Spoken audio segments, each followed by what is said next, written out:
I'm very curious and I'm feeling so proud today because I'm sitting in front of two very powerful women, fearless women. Even I have some reservation, to be very honest with you. I'm very strong, but sometimes I feel I need more courage from, and I always learn from Betska because she's always giving me so much. You do this, you do that way. So I'm wondering, I'm asking these two powerful women, both are from different continents. So I want first Betska and Juliet, who will speak and share with me how and why and which kind of circumstances you got this kind of strong courage, because it's not easy to, I'm telling you, it's not easy to raise a voice, because I have seen Batska is very fearless.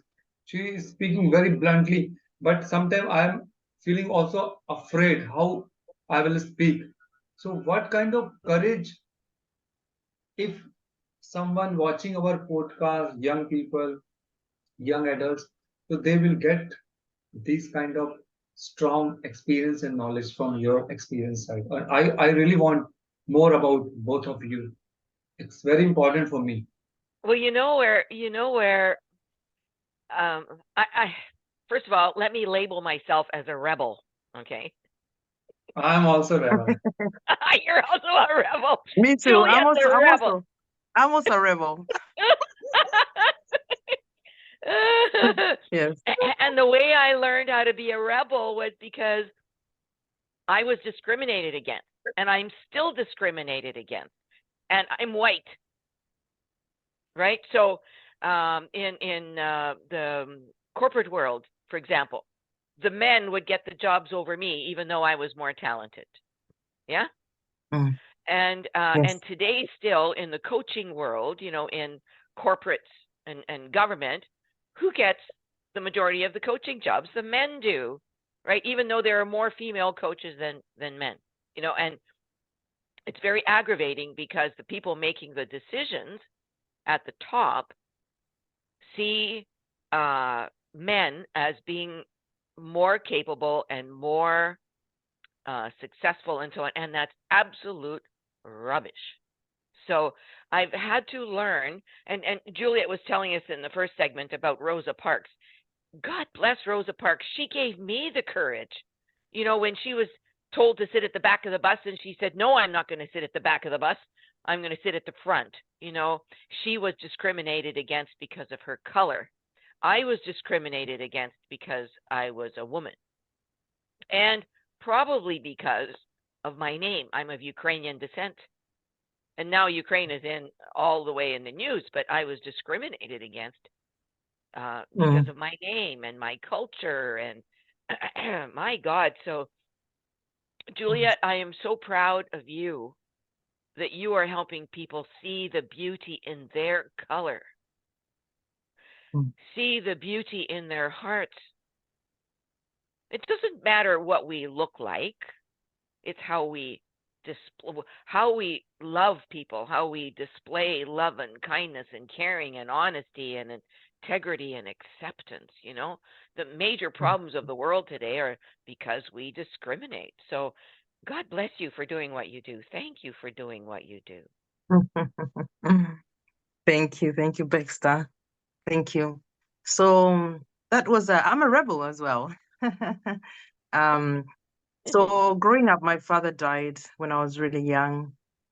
Didn't quite process a lot of that. Because in so as a young child, so you intellectually you sort of you know that your father is not here, but you can't sort of process it. Um, and the way we do sort of funerals is that the whole village comes, right? So you're a child, suddenly you've lost your dad, everyone. It doesn't make sense. So, but what I then did as a result of that was I just got one of these beliefs that I'm gonna do it on my own. I'm okay, Juliet. I'm a fighter, and I really had this kind of belief and sort of spirit within me for a very long time until obviously in adulthood when I knew that no, Juliet, you can't do it on your own. You need a village around.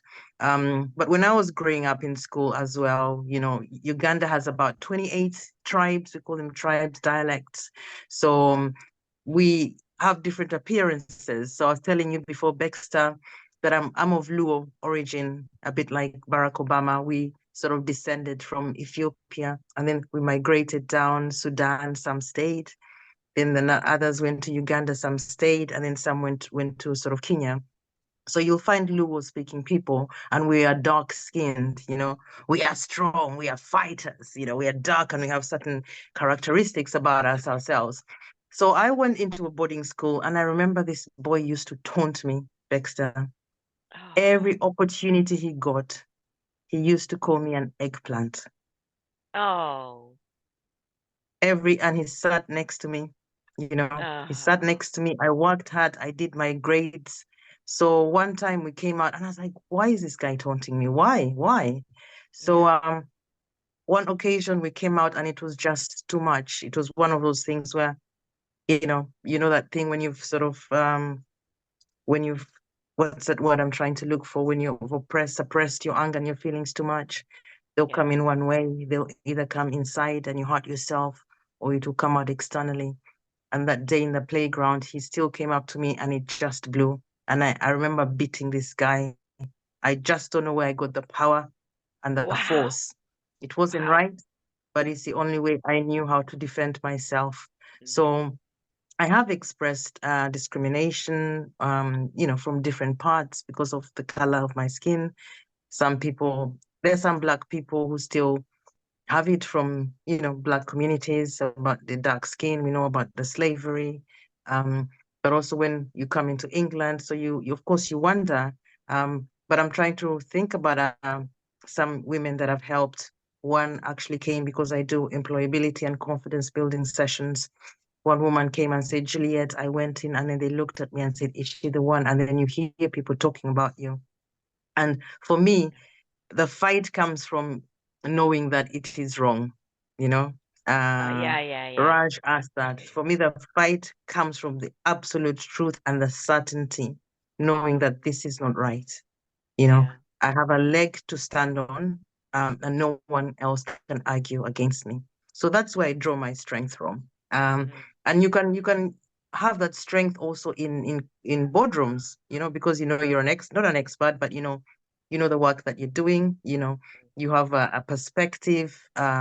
You care about what you're doing. You care about what your stakeholders are doing. So that is what I carry in the boardroom as well: the truth that I know and the perspective that is considered, and that mm, also I am a very kind of considered person, and I'm allowed to have, and I can have that perspective. So for me, the strength comes from that, I guess. Yeah, yeah, yeah. I want to share a more recent story that took a lot of courage. Hmm. Um, we've had these friends for 25 years, and they were coming to visit us from another part of the country, and they were going to stay with us. And so, with all of our guests, we tell them what the rules are. So, number one rule, you don't bring alcohol into our home. Number two rule, you don't bring any meat. Uh, we don't want any animal to suffer on our property, right? So, no meat and no dairy is number three rule, right? Hmm. So, they were thrown aback, almost furious that we would tell them that those are the rules. I said, well, this is our house. We have a right to tell you that this is a vegan household. No animal suffers here, right? Yeah, on behalf Hmm. of us, right? And Yes. so they came and we had a lovely visit, and we told them we were going to feed them well. I made them all kinds of lovely vegan food and so on and so forth. Yes. And then they went home and they sent us an email and said that they could no longer be friends with us because we were not their tribe. Wow. Yeah, we were not Wow. their tribe. And I was just, John and I kind of, my husband and I looked at each other and said, "Wow, where did that come from?" Right? And Yeah. so, and Hmm. my husband said, please tell them that tribes can coexist, Hmm. clans can coexist, right? We can Yes. have different colors, we can have different clothing, different jewelry, different whatever. We can still coexist and have fun together. Nope, they didn't want any of that. So we stood our ground, though, and said, this is who we are. We're not going to bend. And so then about, I don't know, a few days later, she wrote me an email, and she said, Betska, I've thought about it, and you're absolutely right. I know that eating animals is wrong. I know that drinking is wrong. But she said, I'm going to need some time to heal on that. So I had to stand my ground. Raj, you said courage. It took courage to Yes. say, Yeah. this is these are our beliefs, and we're standing up for the animals. Right. And so anyway, hopefully down the road, she'll come back and be friends. But it was my courage. I had to stand up to her and to her husband and say that this was not right. Killing is not right. And therefore, she had to stop and think, well, you're right, Betska. It takes courage to stand up for what's right, doesn't it, Julie? Absolutely.